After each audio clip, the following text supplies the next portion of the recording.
Good morning. Good morning. Tuesday update, man. You got a lot of you on this morning. Was it the title, rate shift? What's your next move now? And, as this market stinks, as long as I've been doing this, it's frustrating, right? It goes up, comes down, rates go down, then they go right back up. Don't ask me about the job report, right? So I think a lot of that, how they made a mistake on it was a big deal. But we got to deal with the cards we were dealt. That's a famous quote from my old man, and I believe it's more now than ever in the business that you have to be able to keep going and not run out of steam, not run out of juice. And I'm going to talk to two different calibers of loan officers today. First one being somebody who doesn't have a team. Second one being someone who does have a team. And there are key things. What I'm sharing today is what I do when it starts to cool off. We've had great app pace. We've had good lead pace. We've had great closings. We're already at 3 million this month. So we're in a good spot, but we're still seeing November like, that don't look that good. And that's where it's like, what are we doing to turn the dial? And I was on with a big producer recently, and I'm doing all the calls, I'm doing all the lunches, I'm doing all that. Well, what else comes into play besides just upping the calls and upping the lunches, which is what she was working on, which is not a bad thing, right? That's right where you should be. However, there's extra things that come with downtime is what I would call it. Or, we always try to figure out I wonder why it's slow right now. Well, they just moved rates up. That didn't help. Well, I wonder why it's slow right now. Oh, school started. Oh, I wonder why it's slow right now. We had some storms. Oh, I wonder why it's slow right now. It's Halloween. Oh, it's Thanksgiving. We always try to do that.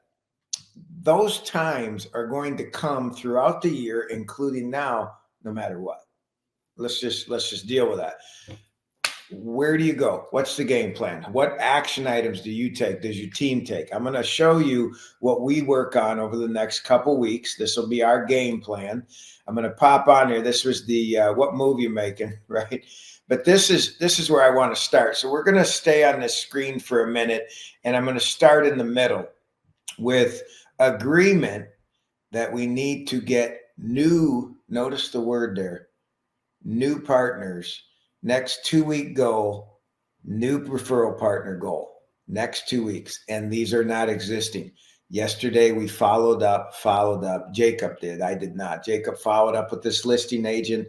Good deal. Closed it great. We got the client. She got the client. Then we came together as buyer agent and lender.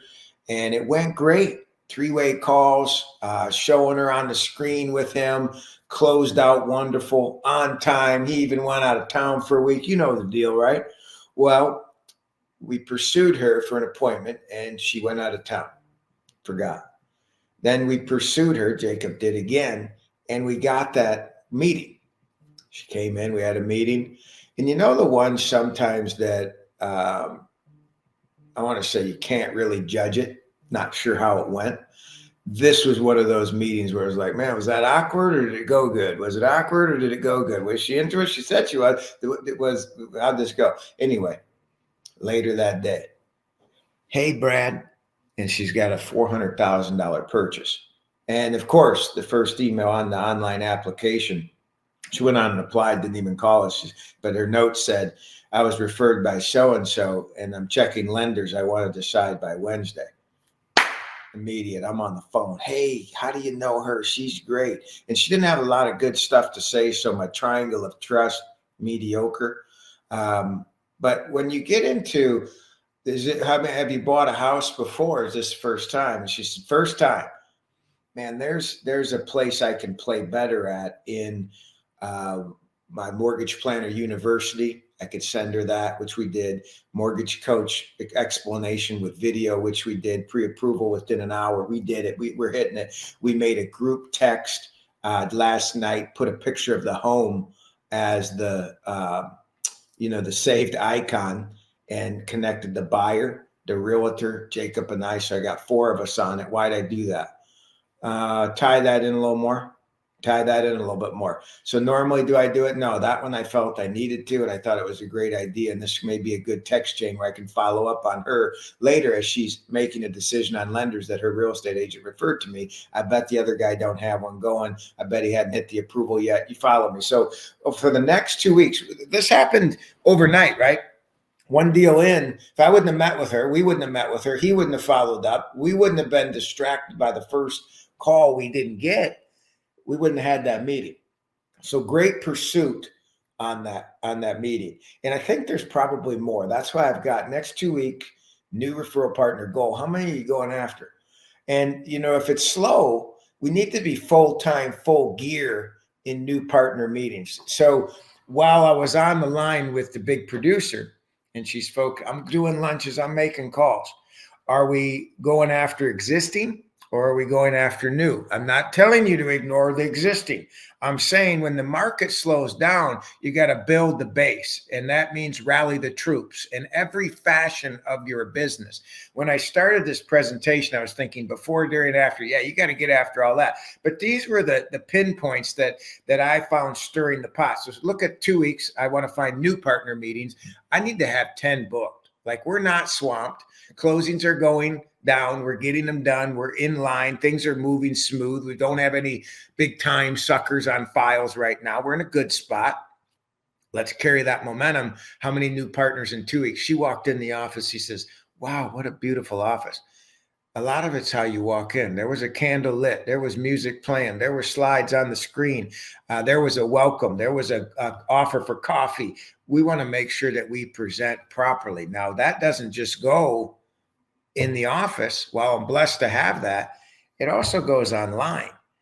And as we go through some of these, whether they're coming to the office as a partner or they are online, how do you look? And I just wouldn't be chit-chatty like I'm doing now with you. I'd have a presentation up similar like this as to what you're going over. We've talked many times about that. Don't be chicken little to pull that out and get your presentation rolling. I want to make sure I cover all the points that we do. So we did that with her yesterday and it worked great. I'm impressed. I haven't seen a lender like this. Man, if you just would go through the motions that you are right or trained, right? Systematically, like be the McDonald's, man, how it just in a minute and a half, they get a burger out. Be that in your business. The difference between what guys and gals are doing now as originators are loan hawkers. They're hawking loans, right? They do loans. I run a mortgage business. I'm telling you, buddy, that's the biggest difference. You running a mortgage business or hawking loans. I haven't hawked loans for years. I've always ran the business. This is running the business. So next 2 weeks, referral partner goal, I'm going 10. I want 10. Double digits. I want to exceed 10. I want 14. I'm saying 10 so we can exceed our expectations and get them. I don't know where they'll come from. I got a cold call. I got to go after listing agents. I might have another buyer's agent opportunity like I had yesterday. Now, potential refinance updates. I'm moving over to the left there. Are you in front of that flagged group? Is your group tight? Is it in a database or is it an Excel sheet? Do you have pre-planned emails going out? A template that might be going out? Are you ready to act on refinances and not blow it? Why did we have a good month? Because we locked them in if the money made sense. That's why. We took them, we locked them, then we talked about it. But we caught those rates and it gained us an extra couple million. I know that. Being attentive to the market. If it's there, take it off the table. That would be the advice. Now, going back to the refinances, we just sent an update. Why are rates up when the Fed just lowered them? We took it off MBS Live. We're staying in front of them. We also just invited them to come get a pie. We're staying in front of potential refinances. We are the weatherman. Rates are moving. There's a storm. Then it's clear. Then it's storm. And they are a potential of saving $300 to $500 a month. So I want to stay in front of them. How often? Every 10 days right now. 12.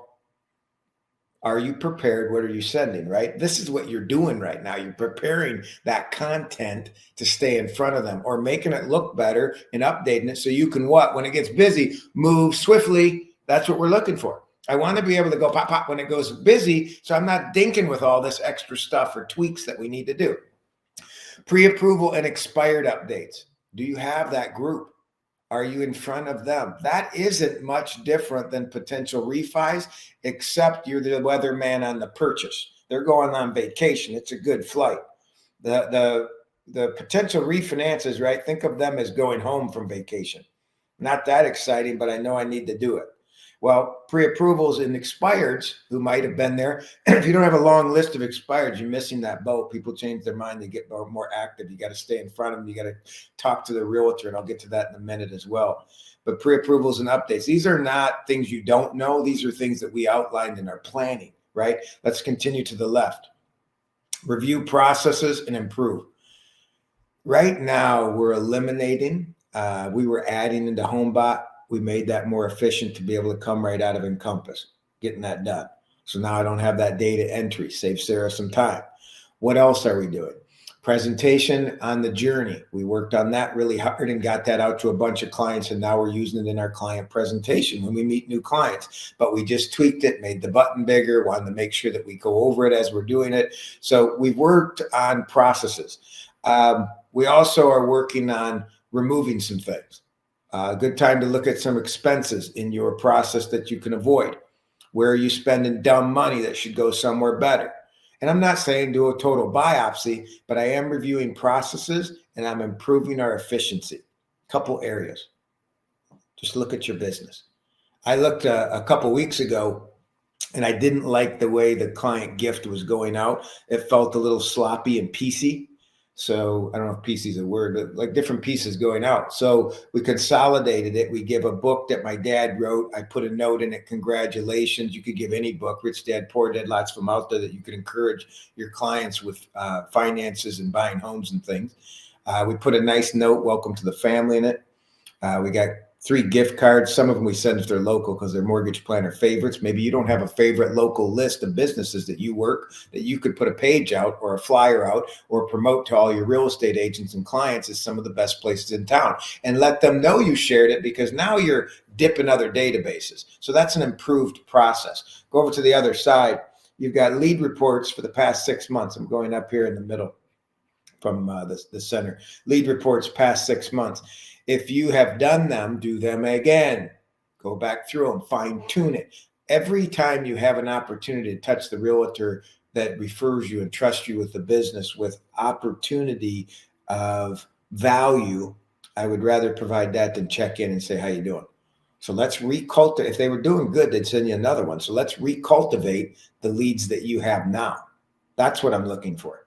Recultivate. So I'm calling leads. I'm updating agents. I'm updating agents. I'm calling leads. How far back? Depends on how many you had. If you had 50 in the last 6 months, you're doing them all, buddy. All of them. That's your newbie.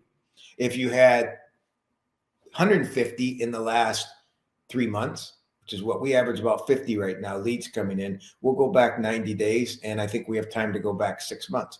I want to grab some of the people who didn't apply. Now, lead report is different. Like I'm looking to send that to agents. I don't care how you send it. You can use a lead tracker. It's efficient. That would be an efficiency for sending it. I wouldn't do onesies, but I'd have a nice, my logo up. Here's your update from the last 6 months of leads you sent in and converted. I would include percentages for my best people. I would look on reports like any of them. Trying to think of list reports would be one. A lot of the databases or CRMs have stats or congratulations you can send of value, right? So that ties into lead report. But notice I'm also calling the lead, then I'm hitting the realtor. I'm hitting the realtor, I'm calling lead. Okay, employer closed loan report. Pull all of this year's closed loans if you haven't been doing this or you've been sloppy at it. We've been mediocre at it. This is a fallback for me. I do it when we're slower, so I don't do it every week. I don't go through all of the employers every week. I go through it when we're slower. So I have an Encompass screen that we've customized and can pull where did everybody work, the borrower, co-borrower that we've done loans for. And I can start looking for common, move them to Excel out of Encompass, look for common employers that we might have worked with, look for local big employers that you could talk to the real estate agent about and tell them what you're going to be sending. We already know what we're going to send. We're sending a promo packet and a Passport to Charlotte certificate to them that says they qualify for $1,000 off closing costs for entity employees that present a pay stub. Just turnkey. Do you have that flyer? If you had it, you'd be able to send it out. This is what I meant about reviewing processes and improving, having it ready to go. Ready to go. getting it ready to go. Cross-selling opportunities. Notice I already was doing that with the employer and the lead report. The lead report, I'm also calling leads realtors. So I am crossing that over. This is more in reference. Now go up that ladder. Now the employer, both employers, could we get any gain? I just shared last week, I think it was a client who's, we have an email that goes out about it. You can just follow up to it. You have an email that goes out about that. Hey, you know anybody at work we can help out? Our company has some incentives. I'd love to get your company set up. What is that? Free appraisal, free home warranty. Pair up with the realtor you did it with. Send a nice flyer. They qualify. Not brain surgery. Some of this seems like a lot, but this is the activity that we stir when we're a little bit down or slower, meaning leads or apps coming in. Cross-selling opportunity would also include financial planner, CPA, going back on all the deals if you haven't been steady Freddy on that in the deal. Pick the rich clients, pick the more expensive houses that they've closed on. See if they have a financial planner. If they do, connect with them. If they don't, why wouldn't you connect them with one? That's an added benefit to how you're helping. Maybe some of them don't have a will or trust set up and it's their first or second house and you could be the guy to introduce them and start that. Now, let's look a hair deeper. I don't even know how to describe this. I would call, well, yeah, I do. Look at all the little graphics I put in the back. The time. This is time. This is time. This is time. Your time. Most important thing you got. Your time. Your team's time. Being efficient. All those things I was just going over can be leveraged, not systemized, leveraged when you're slow and to produce some results. But you got to hit the whole deal. So that's the first one, right? Actually, it's the second one. Communication cycle. As you're going through some of these motions here, make sure you're popping in the communication cycle. So if I'm up here cross-selling, did you talk to the client about the financial planner? They said, yes, I have a financial planner. You reached out to the financial planner. You sent them a promo pack. You sent them the survey from the client, how it closed. Then you touch base with the realtor and let them know you're doing it. Maybe CC them on it. There's a circle. Something went out in the mail. Something went in the email. Then you left a message and you included your other partner in on it. Yeah. That's a good hit. That would be a nice 4 or 5 point. I think about it's a money ball, right? Playing basketball in the 3-point contest. That's a money ball. Why? Because I got 4 out of one effort. One effort, pop, 4 or 5 times. Let's go back. So first one was, though, think about the communication cycle before I leave that. That's calling, notes, texting, videos, all the above. So if you hit it once, follow up again. Do it again. Like yesterday, that client called, right? Talked to her. She's shopping me. I took the deal in. I got the application. I kicked the approval. That's email. I kick her a text. That's with her mortgage to schedule a planning call. That's another one. I tag the realtor and text her with a group text. That's another one. We'll have a postcard going out in the mail. Congratulations on her house. That would go out in a couple of days. We keep the deal. How many ways did you connect right there, right? So communication cycle. She'll get a handwritten note today as well, plus the postcard. Double hit moves. Just hit that. That was an accident, but that really, you see the double hits that I can do one action and hit 3 different areas of business that might benefit. Double hit moves. So that should be dialogue in your team, dialogue in your thinking. Communication cycle. Don't just stop at one, follow through, follow all the way through, hit another pop. Cancel out, get rid of some of the crap that's clogging. Remove bad leads, inactive leads, people never calling you back after 6, 4, or 5 times. Pre-quals, if your screen and Encompass is ugly, get rid of these expired ones that haven't been around, move them and categorize them properly so you can market to them properly. Get a clean list of people who are really ready to buy. Maybe you master your VIP list right now and tighten that up. Cancel out, remove the clutter. That would be a better way to say it. Next piece, drop-offs. You got anything you're taking out? If you're pushing out DSCR, go hit 10 offices around your area and make an effort. Make an effort. Drop off 10. Drop them to the lady at the front desk or the guy at the front desk. Leave them in the lobby. Stop by and hang out in the parking lot. Take a call. Get a cup of coffee. Stop in and see an agent you may know. Oh, they're not here? Well, can I leave this form? Here's a few for some other agents. Get out and get in front of them. Look for opportunities at their office. Would you mind me putting something up here? One office we were calling on a while back, we put a slideshow together for them to put on the screen at their office. The screen was off. Stupid. Let's put something up there. So we made all their listings on there and helped them, and they've been using it ever since. Kind of a cool way. Look, be attentive, be there. So canceling out and organization kind of go hand in hand. Organization is more efficiency. You notice the words I'm using, and with efficiency, organization, canceling out, communication cycle, double hip moves. These are all time-saving big pieces. So organization, don't be sloppy. Clean your desk, clean that ugly drawer you got. This is the time to get tight. Be efficient so you can take the call like a champ, ready for action. And that goes through your whole team. Presentations, how does the client see you when you present? How does the realtor see you when you're there, when you're in the deal, when you're doing the deal? How do your Tuesday updates look? How does the after closing look? I'm not saying to tackle your whole business, but these are things that you can do to stir the pot that get a lot of attention for other partners you're working with, as well as opportunities that lead you to more leads coming in for your team or even your own. So track it, get after it, and let's make an effort. But don't sit there and say, I'm going to do a lot of lunches. I'm going to do a lot of meetings. I'm making, with who? Same people? Or are you spreading it around and making an impact? Look, I'm making a wave that goes, pow, let's go. Pow, why? Because I hit employers. Yeah, I got more. Hey, this other realtor didn't hit me back. You want to work this employer too with me? Would you stop by and drop this off? I'll send an email to the VOE lady. Are you pressing in or just being a little sloppy with, I'm a little slow right now? Get after it. Do the actions that make the difference on how you can perform in November. Will it come right away? No. Do you stay steady? Yes. Will it come in December? Possibly. When the market moves, watch it move even more. So if you can grind this out now, what kind of impact are you laying down for the next couple months? See you soon. We got to go to work.